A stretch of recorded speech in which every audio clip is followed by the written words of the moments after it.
Chers amis, bonjour, bienvenue dans ce Good Morning Market du 15 octobre. J'espère que vous allez bien. Les marchés sont passionnants, fascinants. On va en parler aujourd'hui, notamment du gold. Merci de liker cette vidéo et de la partager et de visionner mes vidéos éducatives, s'il vous plaît. Alors, hier, je vous faisais un petit point marché, comme tous les jours, sur mon compte X. Mon nom de compte, c'est Antoine XTB. Et je vous disais que le S&P 500, le Nasdaq, d'autres actifs risqués comme Bitcoin ou l'Ether rebondissaient à partir de leur support en H1. On avait aussi le VIX dans un no man's land, nulle part, et puis Powell qui a annoncé qu'il faisait une petite conférence à 18 h. Et Powell a rassuré les marchés, ils ont rebondi, on a atteint des résistances, et quand on a atteint les résistances, eh bien Trump est arrivé avec un post qui était offensif vis-à-vis de la Chine. Et puis ça a été donc le prétexte, c'est la magie des marchés, fondamentaux et techniques ont été alignés et on a reflué à partir des résistances. Alors ces résistances sont situées, notez-le, dans le S&P 500 à 7730, dans le Nasdaq aux alentours des 25 000 points, dans l'Ether à 4330 $ et dans Bitcoin à 1220 000 $. Et donc on a reflué à la baisse et il y a de la tension sur les marchés, vous pouvez le discerner facilement, il y a beaucoup de suspense, beaucoup de tension. Et moi je vous l'annonçais, c'était il y a une semaine dans cette vidéo du 7 octobre, première alerte pour les indices. Donc il n'y a pas beaucoup de gens sur internet qui se mouillent, moi j'ai pas peur de me mouiller et donc il y avait ces fameuses cibles en hebdomadaire dans le S&P 500, dans le Nasdaq et dans des semi-conducteurs qui pouvaient nous laisser imaginer qu'on pouvait avoir de la tension donc une semaine plus tard. Donc n'hésitez pas à revisionner cette vidéo parce que voilà, il y a toute ma méthodologie. Moi je me base sur des mathématiques, sur de la technique avant tout et c'est ça qui me permet d'anticiper les mouvements de marché. D'autres news, on va parler aujourd'hui du gold, chers amis. Il y a le trade du 9 octobre qui a été validé, un succès. Et il y a l'autre trade que j'ai posté hier qui est en très très bonne voie. Donc ça on va en parler, on est en H4. Et dans le silver, dans le palladium, on a à peu près les mêmes setups. Donc l'or est plus technique que ces instruments, mais le silver et le palladium sont plus volatiles, donc vous pouvez vous orienter également vers ces instruments. LVMH a annoncé ses résultats, plus 8% avant l'ouverture parisienne, donc très intéressant. Le chiffre d'affaires qui a été publié est sorti à 18,28 milliards d'euros contre 18,17 milliards d'euros. Très intéressant donc dans le luxe français. On bascule dans Xstation, je me mets en plein écran. Et aujourd'hui, côté calendrier du jour, on a des membres de la Fed qui vont parler, mais on aura surtout les stocks de pétrole à 22 h 40 venant de l'API. Alors chers amis, aujourd'hui on va analyser le gold avec notre ami Leonardo Fibonacci en H4. On avait ce très très joli canal haussier qui a permis au prix de graviter au-dessus de cette première ligne, la ligne haute de ce canal, avant de redescendre dans notre boîte verte pour un setup que je vous avais proposé la semaine dernière. On a atteint des cibles. Donc on va détailler tout ça et décrypter tout ça en H4. Je me mets en plein écran. Voilà. En H4, on avait commencé avec une série traditionnelle de Fibonacci. Donc nous avions un mouvement mesuré haussier qui s'était contenté du retracement des 38% à 3728 $. On avait rebondi, cible atteinte. On avait fait un second mouvement mesuré haussier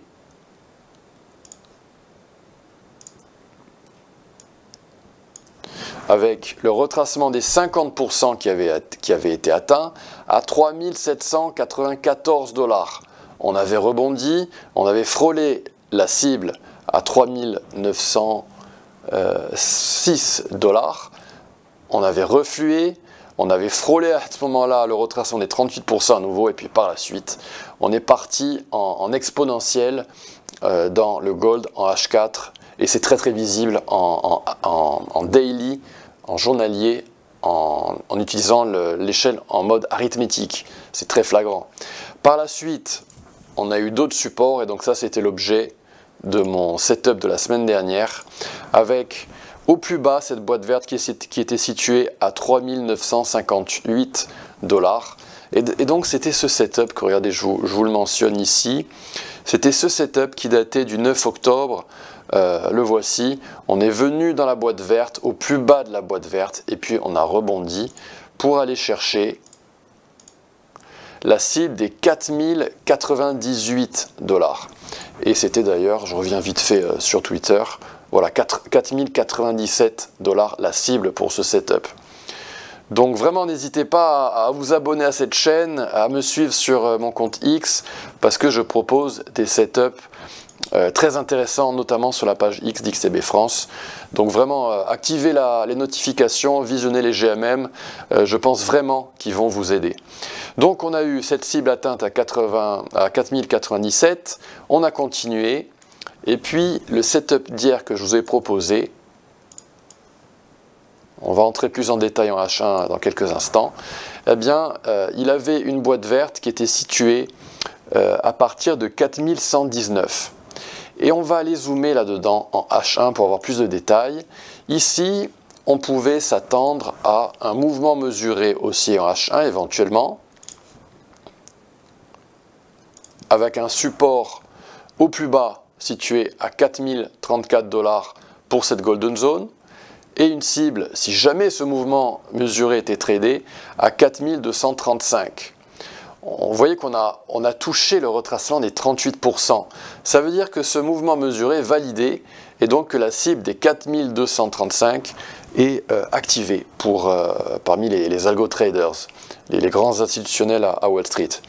Et puis, on avait aussi ce setup avec cette Golden Zone située à 4105. Vous voyez qu'on l'a cassé, cette Golden Zone, temporairement pour aller chercher le retracement des 38% du mouvement mesuré haussier.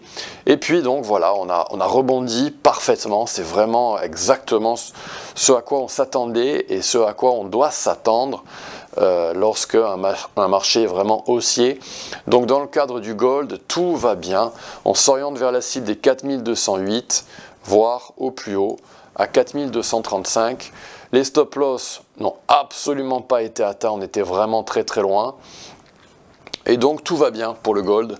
C'est vraiment l'actif de l'année avec des setups que je vous ai proposés toute l'année. Mais alors ça a été vraiment une masterclass. Sur toutes les périodes, je vous ai proposé des opportunités exceptionnelles.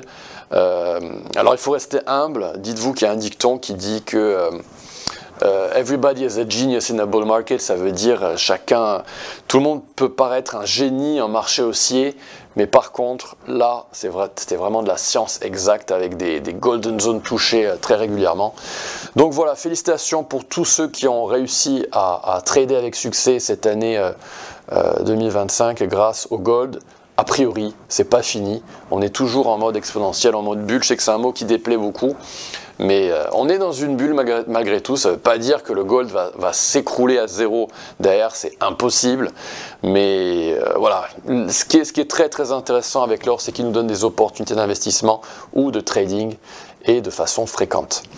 Demain, chers amis, on analysera les crypto-devises et le silver. Je vais essayer de vous faire total prochainement, car ce sont donc les actifs qui ont été majoritairement sollicités parmi le sondage auquel vous avez répondu hier, et merci d'ailleurs d'avoir répondu à tous ces posts.